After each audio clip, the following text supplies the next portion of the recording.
নমস্কার, বাংলা বাজারে সবাইকে স্বাগত। আমি অনিকেত চট্টোপাধ্যায়। শুরু করছি আমাদের অনুষ্ঠান মতামত, এবং আজকের শীর্ষক কেপি ওলি দুবাইয়ে পালিয়েছেন। পালাবদলের পেছনে রাজতন্ত্র, আমেরিকা নাকি ভারত?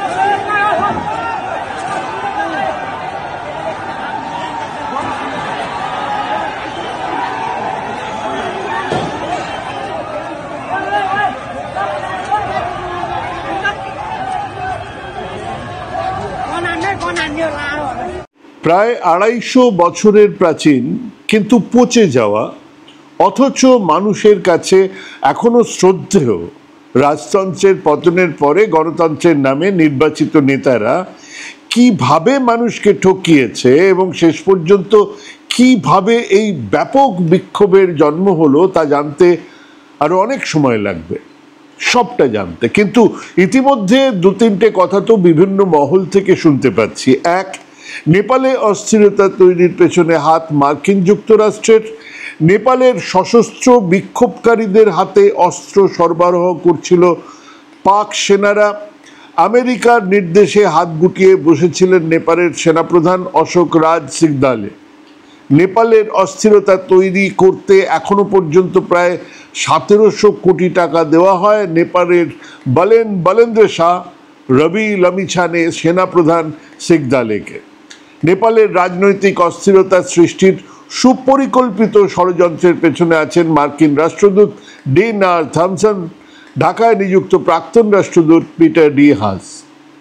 না, এই সবকটা খবর শোনা যাচ্ছে, তেমন নির্ভরযোগ্য সূত্রও নেই, আবার খুব যে বিরাট প্রমাণ আছে তাও নেই। কিন্তু ডিপ স্টেট যেভাবে খেলে তাতে এরকম হবার সম্ভাবনা একেবারে উড়িয়ে দেবার কোনো কারণ নেই। কারণ আমরা এই বিক্ষোভের মাঝখানে কতগুলো জিনিস দেখেছি যেগুলো খুব ইন্টারেস্টিং। সেটা হচ্ছে গিয়ে এত তাড়াতাড়ি এত বড় ধ্বংসলীলা চালানোর জন্য যে প্রস্তুতি বা যে ধরনের একটা যোগাযোগ থাকা দরকার, সেটা একটা অবাক করে দেবার মতন ব্যাপার। এক। দুই হচ্ছে গিয়ে আমরা প্রকাশ্যেই দেখতে পেলাম হাতে বেশ ভারী রকমের অস্ত্রশস্ত্র নিয়ে সাধারণ মানুষ ঘুরে বেড়াচ্ছেন। তারা কারা? দুই, শোনা যাচ্ছে নেপালের ভারত বিরোধী রেজিমকে বাগে আনতে ভারতের সাহায্য নিয়ে কিছু রাজনৈতিক মাথারা এই আগুনে ঘি ঢেলেছেন। কিন্তু এই কথাগুলোর ভিত্তি কি? এমনিতেই নেপালে অসম্ভব ভারত বিরোধী মনোভাব তৈরি হয়েছে গত ১০ বছরে। সেটা নেপালে গেলে যে কোনো ট্যুরিস্ট টের পাবেন। পেটের দায়ে যাদের নেপালে থাকতে হয় তারা হাড়ে হাড়ে জানেন। কাজেই ভারতের সাহায্য নিয়ে কেউ কিছু করবে, তা এত বড় হয়ে উঠবে তেমন সম্ভাবনা প্রায় নেই বললেই হয়। বহু আগে নেপালি কংগ্রেসের নেতারা নেপালে গণতন্ত্র ফেরানোর জন্য লড়তেন, এদেশে শেল্টার পেতেন, সাহায্য পেতেন, কিন্তু সে জামানা চলা গেয়া। ৩ নম্বর হচ্ছে, এই অস্থিরতা তৈরির কারণ না হলেও অস্থিরতাকে ধরে রাখা, বাড়িয়ে তোলা এবং সুযোগ বুঝে এগিয়ে আসার এক নির্ণায়ক চেহারা দেবার পেছনে রাজপরিবার আছে, এটা নিশ্চিত। রাজতন্ত্রকে যারা ফিরিয়ে আনতে চায় তারা আছে।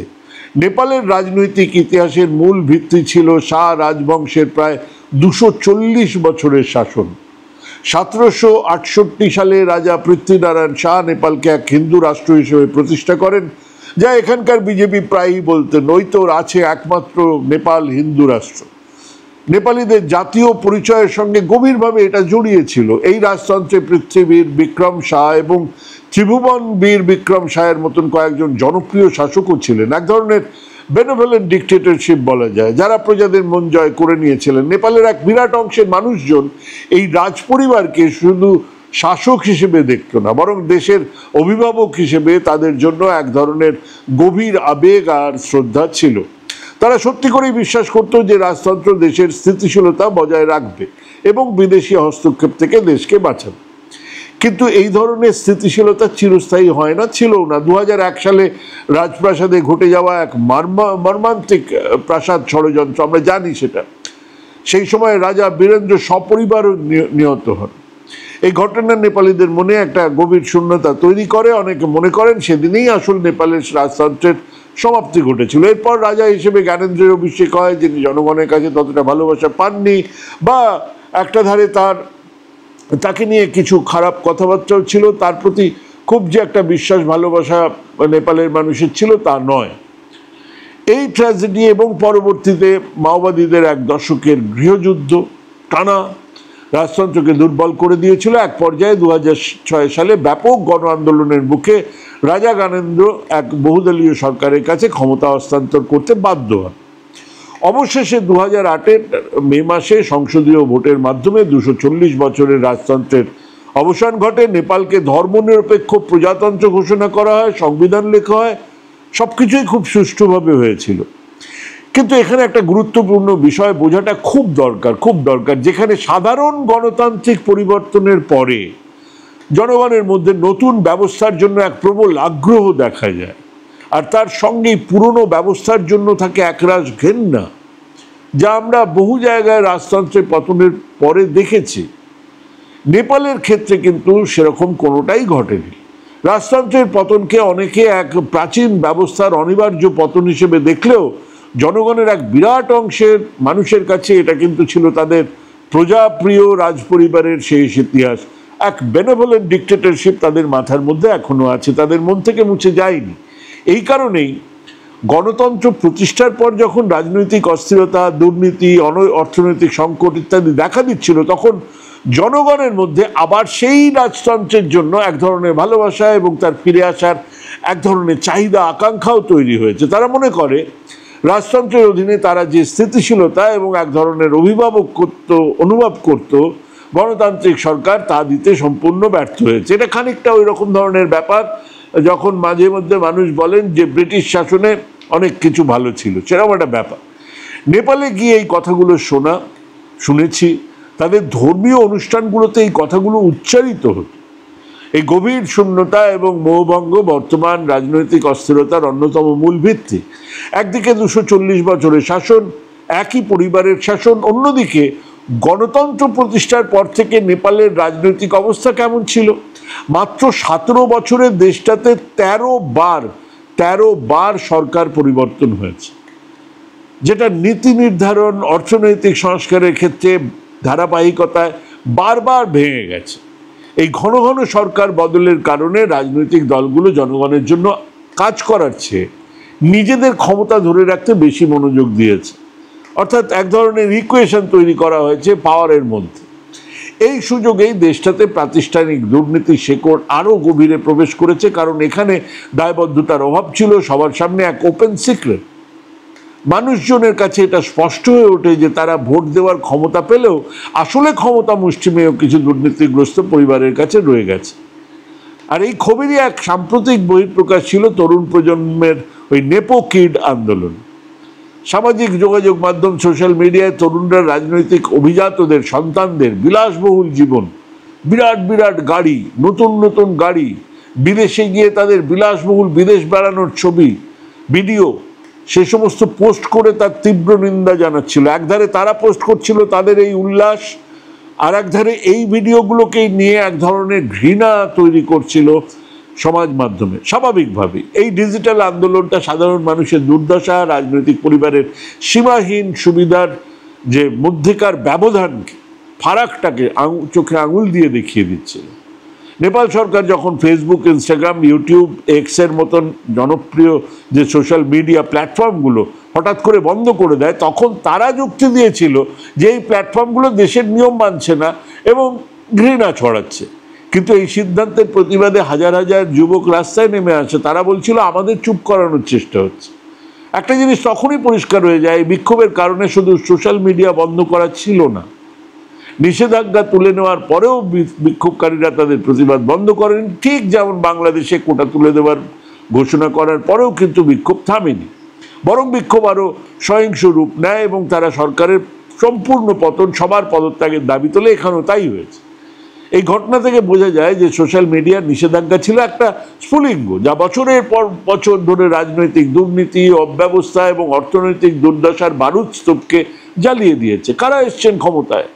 যারা এসছেন তারা মাওয়িস্ট, তারা কমিউনিস্ট, এই কেপি শর্মা ওলি, এবং তারা এক ধরনের মানুষের সঙ্গে থাকা, সাধারণ মানুষের সঙ্গে থাকা, গরিব মানুষের সঙ্গে থাকা কথা বলেছেন, অথচ তাদের ছেলে মেয়েদের জীবনযাত্রা, তাদের যে সম্পদ, তাদের যে বাড়ি ঘরদোর, তাদের যে জীবনযাত্রা সবটাই বিপরীত। সেটা নেপালি কংগ্রেসের লোকজন যারা গণতন্ত্রের কথা বলেছিল, প্রজাতন্ত্রের কথা বলেছিল, সেটা মাওয়িস্টদের ব্যাপার, সেটা ওখানকার ইউনাইটেড কমিউনিস্ট পার্টির ব্যাপার, সব কটার জায়গায় এই একই ব্যাপার। আবার বলি, নেপালের জনসংখ্যার প্রায় 21% যুবক, যাদের 16 থেকে 25 বছরের মধ্যে যাদের বয়স। এই বিরাট সংখ্যক তরুণ সমাজের কাছে চাকরি নেই।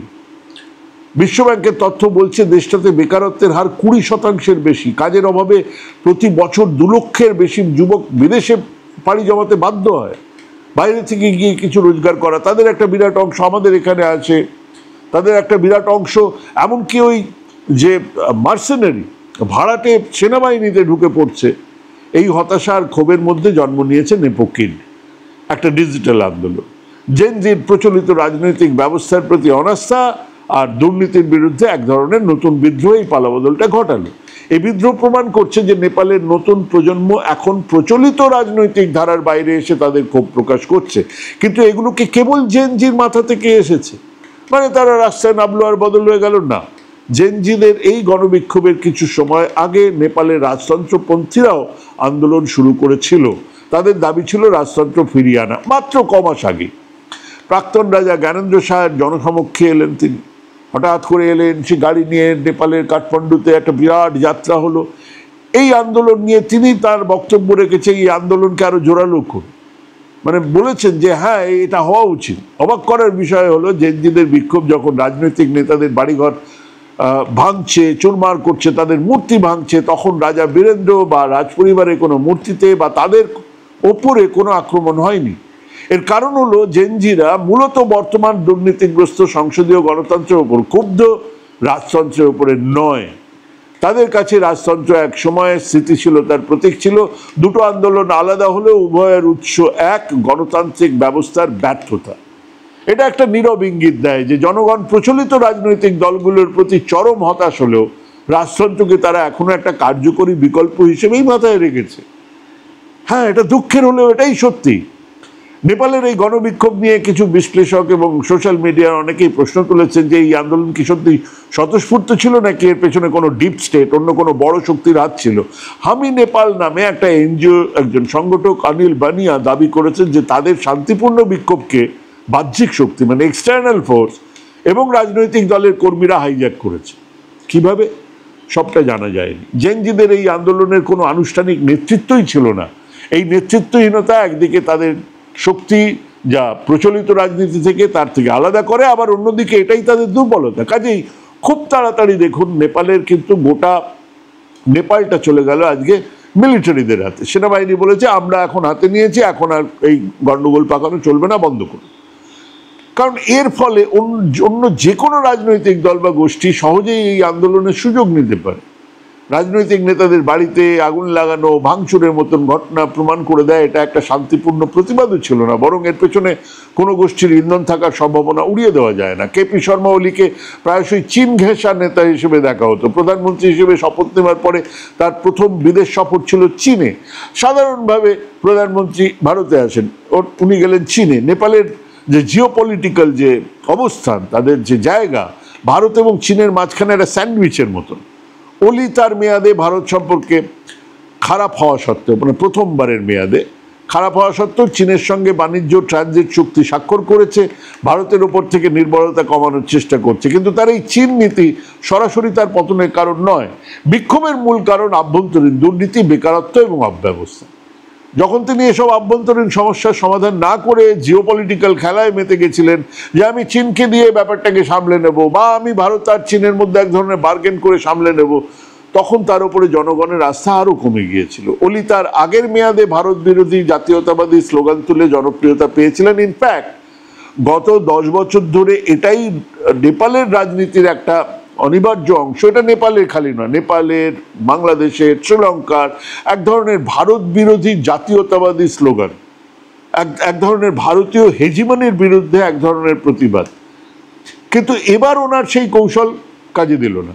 কারণ তরুণ সমাজের কাছে এখন অর্থনৈতিক সুযোগ আর দুর্নীতিমুক্ত শাসনই সবচেয়ে গুরুত্বপূর্ণ বিষয়। আর একটা কথা মাথায় রাখুন, চীনেও কিন্তু এই সমস্ত সামাজিক মাধ্যমের উপরে ব্যান আছে, কিন্তু যা চীন করতে পারে সেটা নেপালে করতে গিয়ে কি গোলযোগ ডেকে আনলে নলি জানা নেই।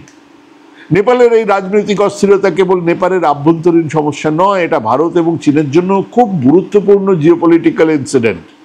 এক অস্থিতিশীল নেপাল চীনের প্রভাব বিস্তারের জন্য উর্বর ক্ষেত্র তৈরি করতে পারে। এই সংকট ভারতকে চিন্তিত করছে, কারণ এর ফলে সীমান্তে নিরাপত্তা ঝুঁকি বাড়তে পারে। দুম করে কেউ একজন এসে গেল এবং সে পুরোপুরি একটা চীনের কাছে সারেন্ডার করলো, সেটা একটা সাংঘাতিক ব্যাপার হবে।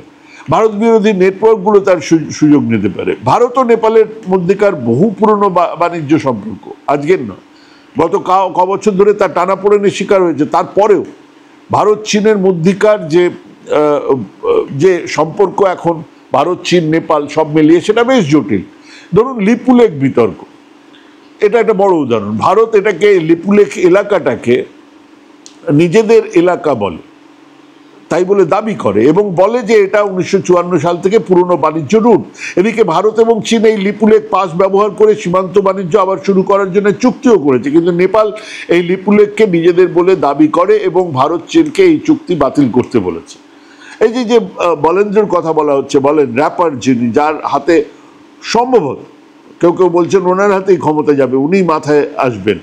তো ওনার যে অফিস, সেখানে যে ম্যাপ রাখা রয়েছে নেপালের, তাতে লিপুলেখ নেপালের মধ্যে রাখা আছে। এই ব্যাপারগুলো দেখতে হবে।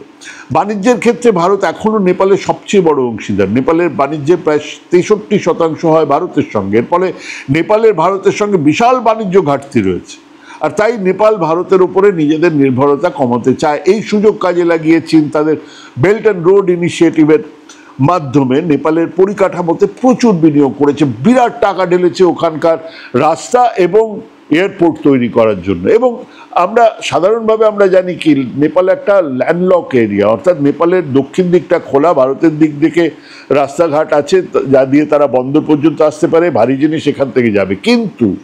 কিন্তু নেপালের উত্তর দিয়ে যে রাস্তা চীন তৈরি করছে, ওদের বেল্ট অ্যান্ড রোড ইনিশিয়েটিভের BRI এর মাধ্যমে যেটা তৈরি করছে, সেখানে আবার মজাটা হলো যে সেটা যদি হয়ে যায় তাহলে নেপাল কিন্তু উত্তর দিক থেকেই গোটা পৃথিবীকে অ্যাক্সেস করতে পারবে, সরাসরি ইউরোপ পর্যন্ত চলে যেতে পারবে, পাকিস্তান আফগানিস্তান হয়ে একেবারে সোজা ইউরোপ পর্যন্ত চলে যেতে পারবে, আর মধ্যপ্রাচ্য পর্যন্ত চলে যেতে পারবে।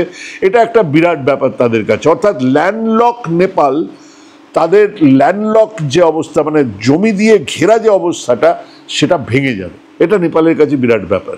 এই পরিস্থিতিতে ভারত চিন্তিত যে নেপালের এই অস্থিরতা চীনের প্রভাবকে আরও বাড়াতে পারবে কি না। নেপাল আপাতত এই দু দেশের মধ্যে একটা ভারসাম্য বজায় রেখে চলার চেষ্টা করছিল। কেপি শর্মা ওলির পদত্যাগের পরে নেপালের রাজনৈতিক ভবিষ্যৎ এখনো অনিশ্চিত, জানা যাচ্ছে না, বোঝাও যাচ্ছে না। নেপালের 275 জন সদস্যের একটা পার্লামেন্ট আছে, 138টা হচ্ছে সংখ্যাগরিষ্ঠতা। প্রধান দলগুলোর মধ্যে নেপালে কংগ্রেসের রয়েছে 89 জন, CPN UML 78টা, যেটার আমাদের এই কেপি শর্মা ওলি, মাওবাদী সেন্টার 32টা, রাষ্ট্রীয় স্বতন্ত্র পার্টি, এরা হচ্ছে একটু রাজতন্ত্র সমর্থক গোছের, এদের 21টা আসন রয়েছে। কোনো দলের একক সংখ্যাগরিষ্ঠতা নেই, ফলে নতুন সরকার ওইসব হিসেবে হলে জোটের ওপরে নির্ভরশীল হবে। কিন্তু মনে হয় না এখন আর ওই নতুন এমপিরা যে ওখানে কাজ করতে পারবে এরকমটা এখন অবস্থা নয়। কিন্তু এখন যা অবস্থা সেরকম কিছু হবে না। এই সংকট থেকে একটা বিষয় খুব স্পষ্ট, নেপালের পুরনো রাজনৈতিক দলগুলো, নেপালি কংগ্রেস, UML, মাওয়িস্ট, এখন আর জনগণের ভরসার জায়গায় নেই। তাদের প্রবীণ নেতাদের উপরে আক্রমণের ঘটনা প্রমাণ করে জনগণ পুরনো রাজনীতির থেকে মুখ ফিরিয়ে নিয়েছে। প্রচণ্ড ঘর আক্রান্ত হয়েছে।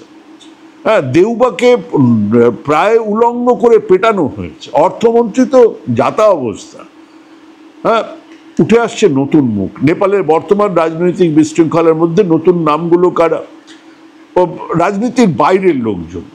সবচেয়ে আলোচিত নাম হলো কাঠমান্ডুর বর্তমান মেয়র বলেন্দ্র শাহ, যিনি একজন জনপ্রিয় র্যাপারও, বলেন বলে ওনাকে, এবং রাজনীতিবিদ। তিনি জেনজি আন্দোলনের এক প্রতীক হয়ে উঠেছেন, তার জনপ্রিয়তা এসছে। দুর্নীতিমুক্ত কার্যকর শাসনের প্রতিশ্রুতির কারণে তিনি আবার সোশ্যাল মিডিয়ায় ব্যাপক জনপ্রিয় এবং তাকে পরিবর্তনের প্রতীক হিসেবে দেখা হচ্ছে। আর একটা গুরুত্বপূর্ণ নাম হলো রবি লামিছানে, যিনি একজন প্রাক্তন সাংবাদিক এবং তার দল রাষ্ট্রীয় স্বতন্ত্র পার্টির যুব সমাজের মধ্যে বেশ জনপ্রিয়। অর্থাৎ স্বতন্ত্র পার্টি মানে রাজতন্ত্রের একটা সমর্থন এখানে আছে। এবারে পার্লামেন্টে কিং মেকার হিসেবে কোন দল কাকে সমর্থন দেবে এটা পরের ব্যাপার, কিন্তু কে উঠে আসবে সেটা একটা বিরাট ব্যাপার। আর তার চেয়েও বড় প্রশ্ন হলো, নেপাল কি আবার রাজতন্ত্রে ফিরবে?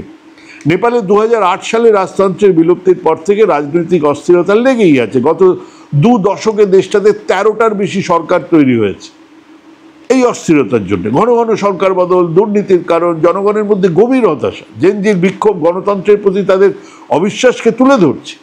তারা বর্তমান ব্যবস্থাটাকেই বাতিল করে দিতে চায়। সেই রাজনৈতিক অস্থিরতাকে কাজে লাগিয়ে রাজতন্ত্রপন্থীরা আবার মাথাচাড়া দিচ্ছে। তারা যুক্তি দিচ্ছে যে কেবল রাজতন্ত্রই দেশের স্থিতিশীলতা ফিরিয়ে আনতে পারে, অর্থাৎ এক উল্টো দিকে যাত্রা শুরু হতে পারে। 2025-এর একটা খুব ইন্টারেস্টিং সার্ভে হয়েছিল। নেপালের অর্ধেক জনগণ এক হিন্দু রাষ্ট্রের পক্ষে। মজার ব্যাপার, তাই যেটা রাজতন্ত্রের সমর্থকরা তাদের পক্ষে সমর্থন বাড়ানোর জন্য ব্যবহার করছে। পূর্ণাঙ্গ রাজতন্ত্র ফিরে আসার সম্ভাবনা কম, কারণ আন্তর্জাতিক চাপ আছে, গণতান্ত্রিক দলগুলোর প্রতিরোধ থাকবে। কিন্তু জনগণের হতাশা যদি আরও বাড়ে, তাহলে ভবিষ্যতে সংসদীয় ব্যবস্থার মধ্যে রাজতন্ত্রের ভূমিকা বৃদ্ধির সম্ভাবনা একেবারে উড়িয়ে দেওয়া যায় না।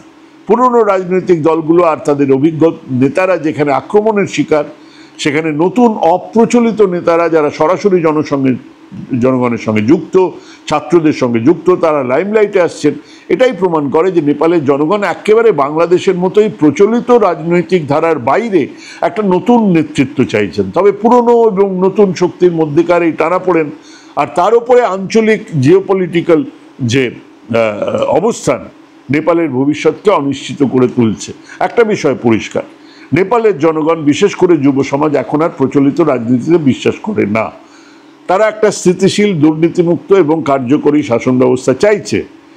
নেপালের ভবিষ্যৎ নির্ভর করবে কে এই চাহিদা পূরণ করতে পারে তার উপর। আমরা নেপালের দিকে চোখ রাখবো, আমরা নেপাল নিয়ে নিশ্চয়ই ভাববো, আমাদের পড়শি দেশ। আপনারাও ভাবুন, ভাবতে থাকুন, ভাবা প্র্যাকটিস করুন। ভালো থাকবেন, সুস্থ থাকবেন। আজকে এখানেই শেষ করছি। নমস্কার।